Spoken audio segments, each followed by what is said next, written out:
Kusolakala ukuthi i-DA iyona enenkinga kakhulu ngokuba khona komkhonto wesizwe. Phela babengalindele ukuthi kuzoba khona iqembu elibizwa ngomkhonto wesizwe. Bona base beyitshele nje ukuthi kulonyaka 2024 bazowuphatha ngoba vele bayazi ukuthi ANC bingeke izifike ku-50%. Ngoba noJaji Hlophe nje bese befuna ukumkhipha ku-JSC ngoba bayabona ukuthi uzoba yinkinga. Kube sekusolwa-ke i-ANC ngokuba khona kwe-DA ngoba phela kuthiwa kuba i-ANC ngabe i-DA ayikaze i-taste le-power le enayo njengamanje. Namhlanje ngike ngathi shwi lapha eWoodmead engahlangana namakhomanda ayasebenza amakhomanda bafuthu omkhonto ngathi shwi lapha ngahlangana noNhlamulo noShibambo noGodole hawo madoda inkabi yami Nandi abantu abaningi nje lapha engifike ngahlangana nabo kuyasetshenzwa umkhontweni kanzakwethu hayi kuyasetshenzwa umkhontweni kodwa angikho ke lapho ngila ekutheni uyabona idaba futhi yabona idaba ngiyibone ngathi yiye ePhilippines kakhulu ngokuba khona komkhonto ngoba babengalindele ukuthi kungaba khona into njengomkhonto babese bebalile ukuthi bazomboza bamboze ngoba babazi ukuthi iqembu lakwa Greenville angeke lize luthole lo 50%. Kanti ngebhadi lapho sibekiwe thina sibekiwe phezulu lezulwini ubaba Ncamalala wathi nawo umkhonto usukhona umkhonto still bazama ngakho konke ukuthi hayi umkhonto nje bawunyathele ngathi into engekho bayenza nalama polls wabo wayephuma every week kuthiwa iDA izothola kangaka abakwa Green bazothola kangaka thina nje singekho na ku picture khona nje yenye ngake ngayibona ipoll phela sasibekwe ku 0 point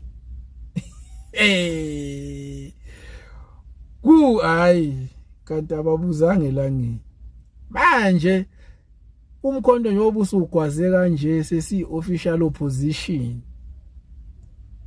sebenenkinga manje nangu baba uJohn Hlophe isifundiswa sethu esisiphethe lesi sisihole eParliament madoda but hayi no lo muntu uzoba inkinga lo ngcono sizama ukuthi aphume ngale kuJSC.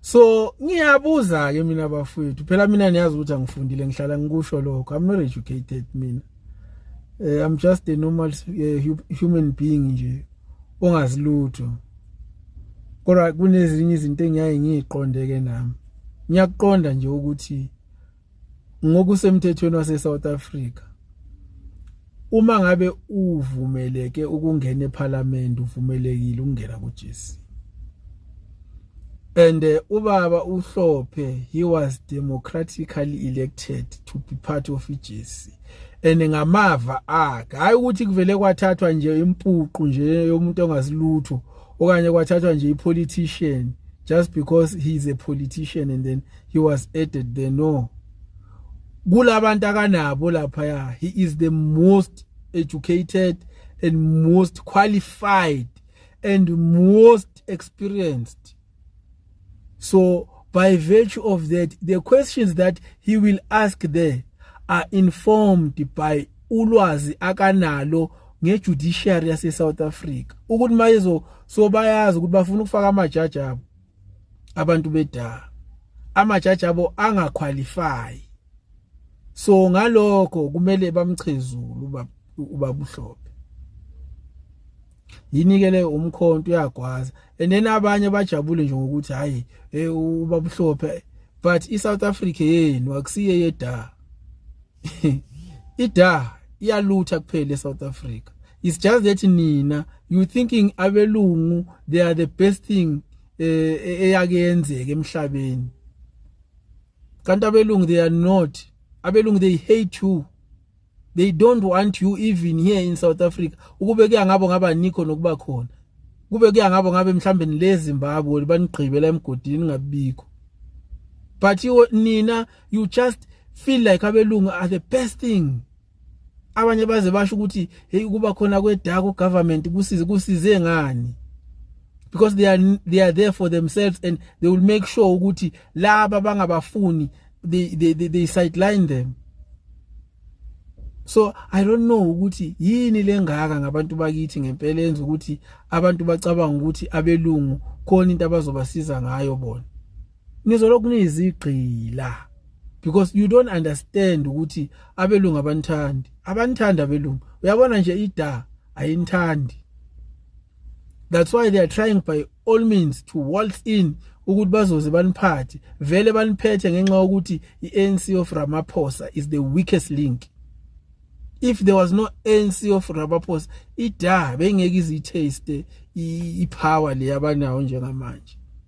But they tasted power because of the ANC of Ramaphosa. Ama constituency eda mostly are white. Yebo akhona lamadada lawa acabanga ukuthi by voting ida then kukhona into enhle abazoyithola, but laba bantu abangaphansi komasipala beda they are feeling the pinch because ida idlali racist nje straight futhi ayikufihli lokho. Kukuweke wena njengesinaphunaphungana ukuthi uyivotele uyibone ngathi khona into enhle ezokwenzela yona, but nje ida ibathanda abantu abamnyama. That one is not a secret, but ke you can make it a secret. Nina mhlambe kini kuyi secret, thina nje sibona izinto nje seyazi nje into eyenziwa ida ebhedayo ukuthi ida vela isithanda.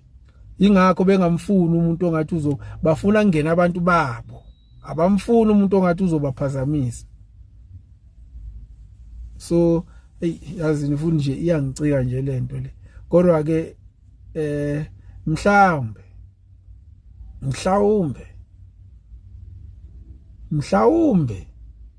likhona iso lizoba khona. Ake ngibeke lapho, mhlawumbe likhona iso lizoba khona. Ngoba umthetho eSouth Africa awukho othi umuntu electwe eParliament ukuthi angene kuJSC. Ngokusemthethweni kumele kuthiwe akamiswe ngoba akakufanele ukuba lapha, regardless ukuthi kwenzakaleni. Uma ngabe qualify ukungena eParliament uyaqualify ukungena kuJSC, especially someone who is like ubaba uJP Hlophe ogogode ngalendlela kagogode ngayo, none experience ngalendlela yona experience ngayo. Labantu abangamfuni lapha they have nothing, abazi lutho, abana experience, and next they are not educated just like him. So yibo kodwa abangafuna belapha ya. Then nina ngicabanga ukuthi banithanda belungu.